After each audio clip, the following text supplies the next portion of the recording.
Next paper, Razak, on Rampur. Thank you everyone for staying without a beef tea. And but how does one outdo such a delicious paper? So let me try. Um, I'm going to improvise a little bit because I think there has been so much interesting stuff that has been said earlier in the day that it makes me sort of revisit some of the thing I wanted to say. I've also changed the title of my paper in response to what Dilip had written prior to the conference. And from litigant Begums to emphasis on Kacheri, Begum in Kacheri, is of course a gesture to David Lelyville's incredible chapter, Growing Up Sharif, where he maps the space of the Mardana and the Zanana, and the Kacheri as this transition where you become the exemplary Muslim male. So in a way, I'm sort of trying to disturb that binary of the spaces of becoming modern Muslim men or women. And I want to think about the long-term history of Muslim women's presence in courts, to think about the larger question of public and private, and also therefore come back to the question of reform. I was lucky enough to sneak and buy a copy of J. Devika's translation of modern Malayali stories, and she has an incredible translation called The Male Reformer, where she's sort of taking on our obsession with the category of the male reformist. And I think it's true for some of our concerns here too. What is this attention to thinking about an exemplary male as though that male reformist is completely divested of women around them? So, although we have spoken about Maulvi Wakum and his student and disciple, I kept wondering about the women around him. And that might be something worth looking at. So, that's one. So, I want to think about gender at the heart of the project of Muslim male reformism. When we're talking about men, we are inevitably also talking about women. So reformism has to be read as a discourse not about its salience, as in its overarching presence from Urdu to Bengali to Malayalam and Marathi, that hegemonic discourse and its insistence on its prevalence hides something much more about its own limitation, which is, of course, the women question. And I really appreciate Siobhan's paper, and that's why I was keen that she goes before me, because, of course, she has done this work, and so have other scholars, Barbara Metcalf and Gail Minault in particular. And I want to sort of go back to my work on Rampur to look at what I didn't do. Part of that may be excused as an archival question and men scholars not having access to women's history. That's actually not true. I think it's part of the problem was to think about how our archives often mislead us. And we might want to revisit that archive to think about what is it that is not being spoken, maybe at the heart of that discourse. So I had made some point about broader limitation on the new scholarship in Princely State. I think I'll spare you most of it, but I want to make one point that I think is interesting in this new formulation or new work on Princely State. One is the idea of moving beyond the exemplary ruler. So that has been a model, something even I did. So if we can go to the slides. I don't know why, but all Muslim princely state have been marked with saffron. So you won't probably notice Rampur, and this is pre-BJP. But what is remarkable is just look at the sheer size of that history. And yet somehow we want to think of them as the marginal. It just doesn't make any geographical sense. It also lets you see a different kind of direction of different states and their geography. So think of Rampur as this little dot in middle of Uttar Pradesh and its varied history connected with Iraq, Mecca, Istanbul, but also its own diverse set of histories that are forged around different set of actors who are there. So I want to say a little bit more about non-ruling class actors, but let's quickly go as what I did in my book. If we go to the next slide. So these are the two books based on my work on Rampur. Ironically, my first book was around actually a poet who was there and has left a very interesting visual and poetic archive, and that I ended up using as a primary source. But I want to go back. At the core of that text, the Jashn-e-Benazir text, is a genre of poetry, quote unquote, which is written in women's voice, the Rehti poetry. But it is actually, unlike the dominant scholarship claim, this text is actually about a public festival. It is not about the interiority of the house. And I want to come back at later stage with Siobhan's point about the ladies' club. And we might want to think about what are the sides of politics. So that's one. If we can go to the next slide. So this is how one would normally start, and I was asked by the reviewers to start with the foundational moment because that becomes important. The original founder of the state, Nawab Faizullah Khan, and then in the book I wrote 3 chapters, if we can quickly go through them. The next slide. On the Major Nawab after 1857, where I sort of saw his intervention more in the realm of poetry and piety. The next slide. Nawab Hamid Ali Khan through his patronage of Hindustani classical music, among others, to think about the debate about national question. And the next slide. Nawab Raza Ali Khan through a debate around the idea of public politics, the discourse of modernization and democratization. And I sort of tried to map through 3 men, 3 different ways of polity. If we can go to the next slide. The only other visible presence of a woman is Begum Rafa Zamani, the last Begum of Rampur, Nawab Raza Ali Khan. Now, there is enough material that could have gone into looking into that history. And in fact, if we can go to the next slide, the next, have we missed a slide? Next one? The next one then, perhaps. Yeah, so the only other actual history book on Rampur, before I wrote this book in English I mean, is like actually a book by a woman, a sister of the last Begum Nawab of Rafa Zamani, called Remembrance of Days Past. It's an extremely interesting book because it thinks of history through structures of family and connection. Now, I want to now return to the point I'm trying to make here. And I'll come back to the second biography.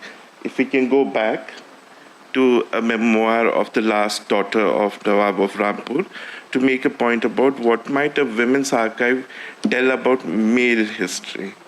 Okay, so I want to make some broader points about what I think is missing and what has been useful for me to attend this workshop here is to think about different presence of different actors, public actors. So normally we tend to write about rulers and their wives or elite actors, but one of the more productive way to go into history of princely state would be to look at the idea of making a public, not so much sphere, but a space of public opinion making. So print therefore becomes not just an archive, but almost like a new possibility. So in that sense, actors like Waqar Molvi are actually not exemplary or singular. There are various other actors. I'm here also thinking of people like Ramaswamy Iyer, Bashir Hussain Zaidi, Sayyid Rose Masood. Even think of people like Mahatma Gandhi who started their career in princely state. So there are all these kind of interesting lawyers, journalists who are there, and that kind of history would be very interesting to compare. The coming of this public person in a princely polity, and to be fair, it's much earlier in princely state. Rohit Dey, who has written a wonderful book on constitutional history in India, asked me very surprisingly when he discovered that one of the earliest constitution making projects started in Rampur in 1930s. And that is not at all surprising to me because of that earlier history of what people were calling the Sabha movement and the Majlis movement.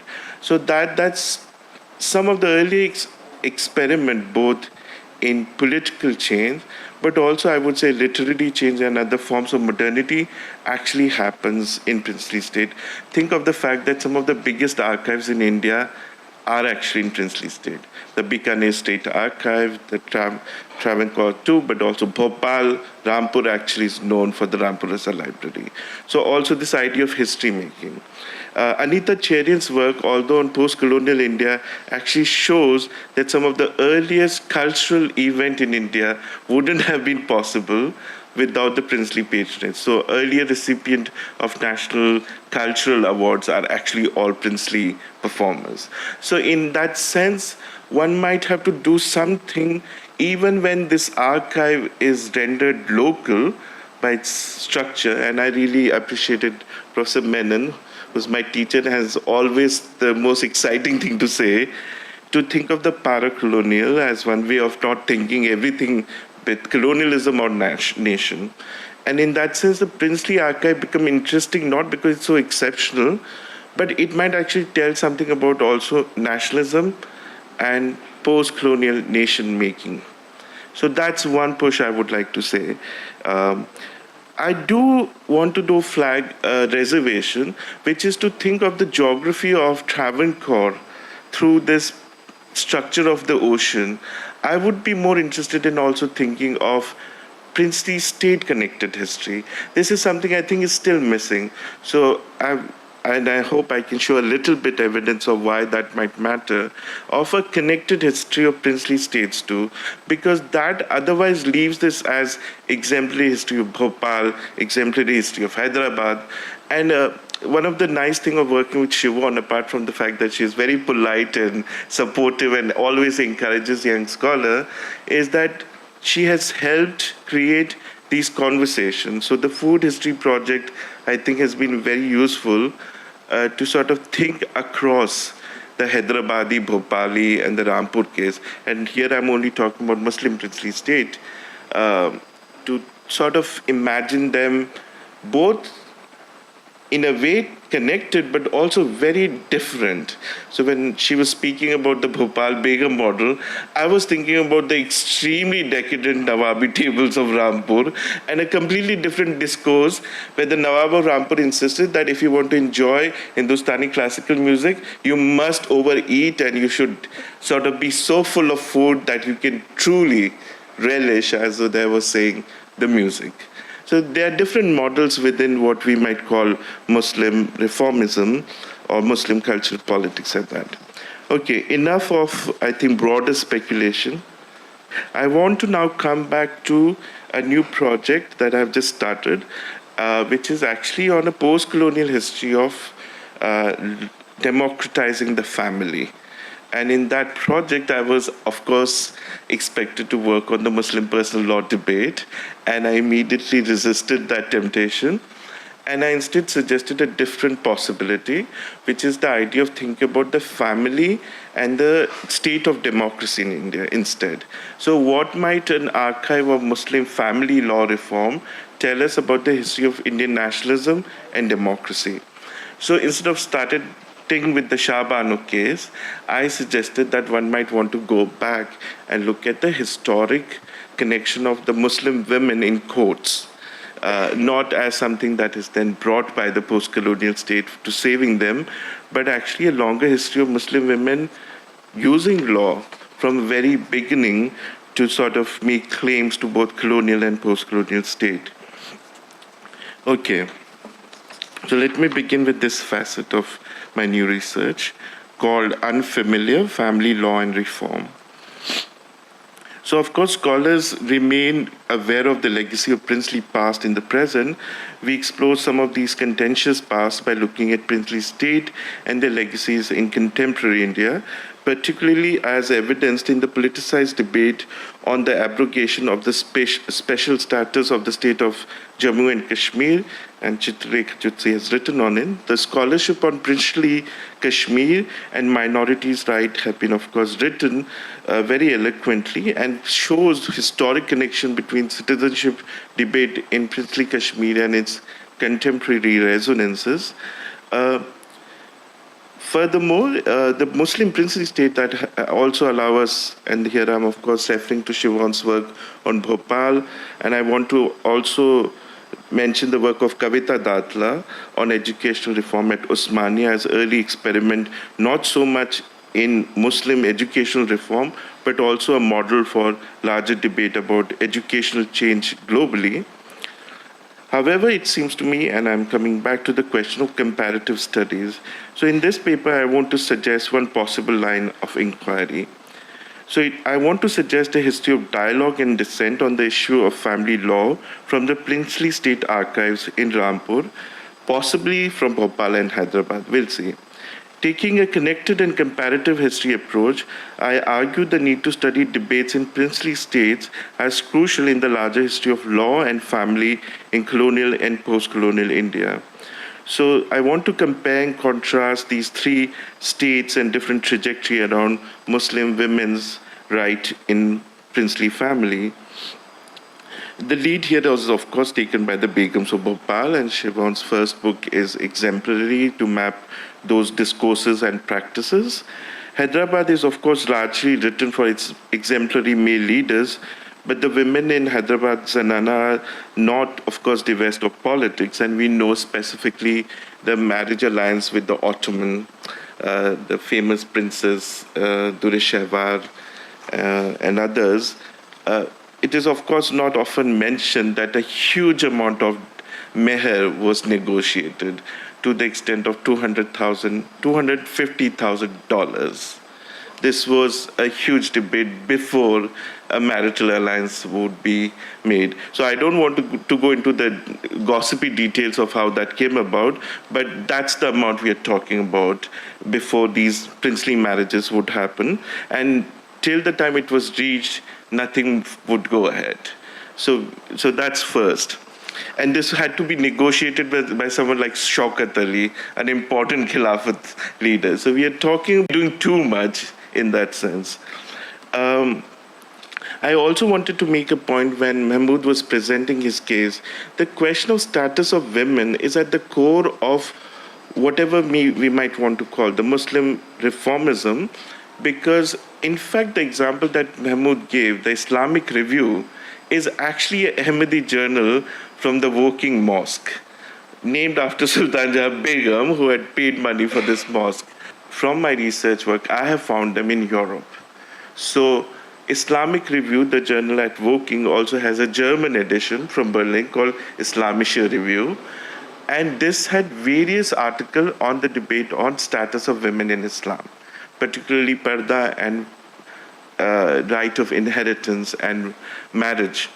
Now, the first anthropologist of Madras School of Anthropology was an Ahmadi convert to Islam called Omar Ehrenfels. And when he moved to Hyderabad, another princely state, he wrote a textbook on anthropology and a series of articles in another important journal, which I hope we will turn to apart from these other journals. It's called the Islamic Culture, an extremely important journal to think about debate around Muslim reformism. And most of those articles are on status of women in Islam. And he blames parda actually on, not so much on Muslim cultural politics, but more on colonialism and other practices coming from crusade and other kind of inter-Muslim Christian warfare. He also somebody like Magnus Hirschfeld in 1920s travels in India is also talking about parda through health discourse. So I think I'm digressing because I'm also at the preliminary stage of this work.